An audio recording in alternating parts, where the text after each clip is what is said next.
do this again. Hi guys, welcome back. I'm so excited. You're welcome. For the new subscribers, welcome. And if you're new here, subscribe. And for the returning subscribers, welcome. You're also welcome. So today I'm so excited what I'm gonna talk about. Ta-da! I don't know if you can see this, but I'm gonna show you there. Okay? I'm gonna show you there. So I wanna tell you a story about this. So on let me see, when was this? We are in June, so towards the end of May, it was on 26th. I was going round. I was at home and I decided just to walk around. So I went to our nearby hospital, Teso North Sub-County Hospital in Kocholi. Those who know, you know. So while I was going through, so I wasn't unwell. I was very well of sound mind, but I just went there because there was I just went to see my friend, you know. So when I reached there, I knew cervical cancer screening was free, because sometimes back I went to inquire about cervical cancer, and that time I was 23 or 24 years old, somewhere there. I wasn't yet 25. Right now I'm 26. So I had listened to one of the clips on YouTube for Bimkuru. She had said about cervical cancer screening. She was talking about pap smear, something like that. So that was the time I went to find out about cervical cancer. So, and I found out it's actually free in public hospitals. Cervical cancer screening is free.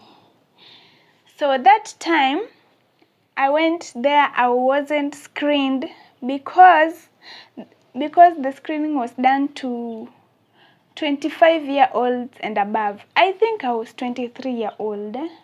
So I wasn't done for screening, but I was told about it, and I wasn't told much, but I was being told when the precancerous cells or something like that, when they are detected early, they are being, I don't know. There's a way they do away with them so that you can't develop cancer.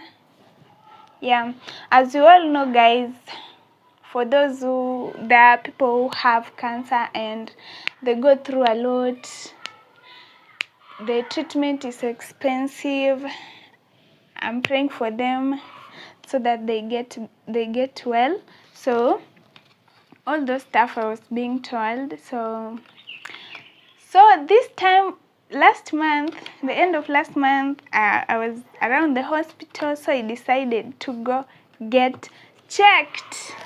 And you guys, those who have gone for screening, some of you are discouraging me.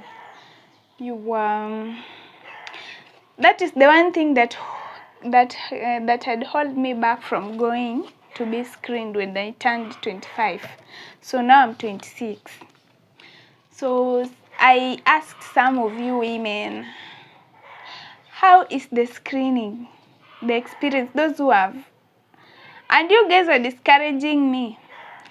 Some of you, I won't say who you are, but some of you are saying that they insert a certain metal that is this size of my arm. down there. Those who have gone screening, they know what happens down there. So some of you are discouraging me.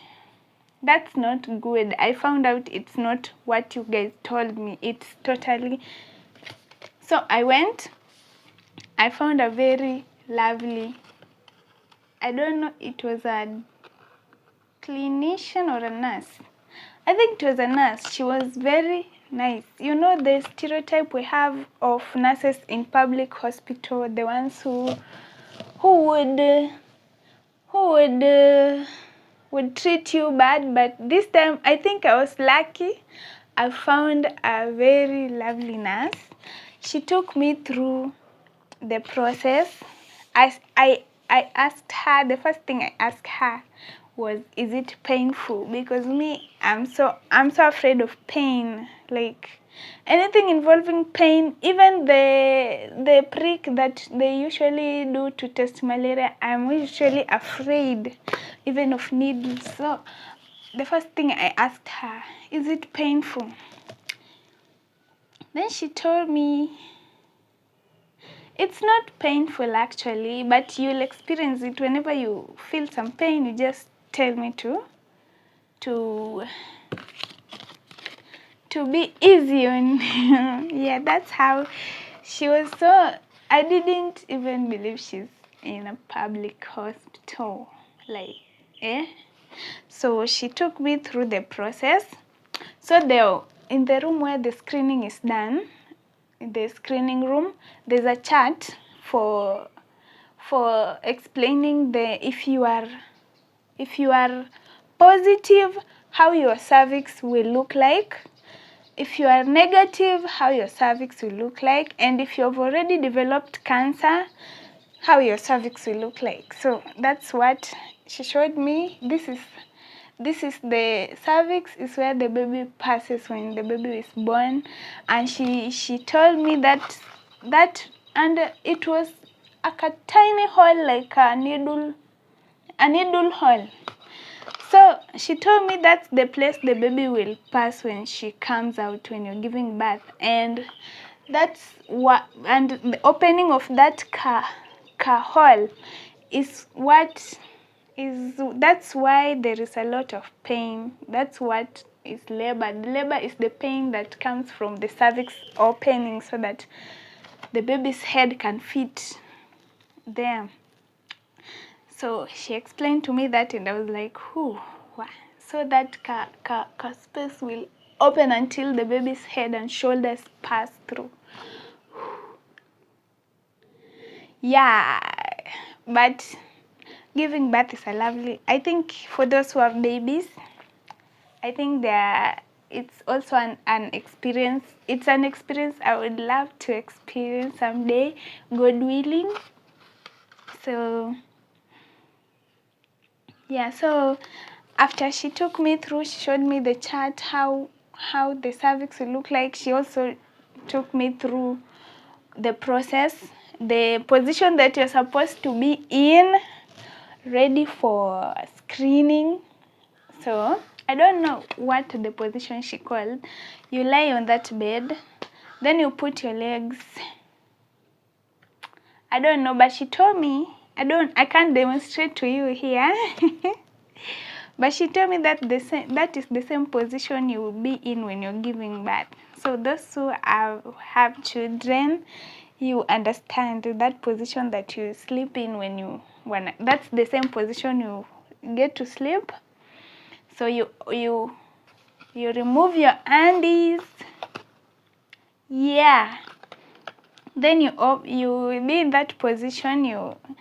Then the only thing that they can be uncomfortable, maybe she told me it can be a bit uncomfortable, and it was just a little bit uncomfortable.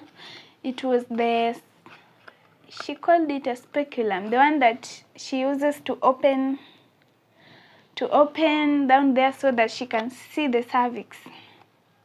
Yeah, that was the only thing that was a little bit uncomfortable, but it wasn't that much. So then Then the type of screening that I was done, she wrote it here. As you can see, I don't know if you can call it via or via, but she told me it is acetone something. She had put on a cotton, rolled in a rod, in a kind of wooden small rod, and then she said she's gonna just tap there at the cervix, then wait for some few minutes. Then she told me if it turns whitish or kind of whitish, or like the way it's indicated on the chart, you see the positive one, how it turns out. If the color changes, that means you have precancerous cells that might develop to cancer in the near future. Or if it remains clean, you're good. And I'm glad mine was negative. So here are my results. It turned out negative, and I'm so glad. I don't know if I would be able to share with you if it turned out positive. For those my sisters and brothers who have cancer, I'm praying for you guys. Be strong. You guys are strong. If you're a survivor, you're strong, because treatment is not a joke. Treatment is not a joke. And one thing that the screening gave me, let me say it. One thing that the screening did to me, it gave me peace of mind. Like from when I came home from the hospital, I was so confident. I had peace of mind knowing that I am well. And actually the screening is supposed to repeat yearly. So next year in May, that will be a year. Then I'll have to do the repeat to check my cervix again. So it gave me peace of mind. I think the peace of mind comes whether the result is positive or negative, because you will know the decision that you will make towards improving your health or health-wise, whether it comes positive, as long as you know, rather than just sitting and not knowing what is going on in your body. So it gave me peace of mind. Another thing, I think another benefit, knowing that treatment of cancer is so expensive. So I think early detection can really make the treatment easy, and rather than waiting until at a later stage, you'll really struggle. But early detection is really important. It can make the healing process be better and faster. And there is increased chance of successful treatment when it's earlier detected. That is it. That's how I went and got screened for cervical cancer for the first time. I've never screened. Encourage your ladies, your girls, your sisters, your moms to go get checked and also be at peace like me. Thank you for watching. Bye.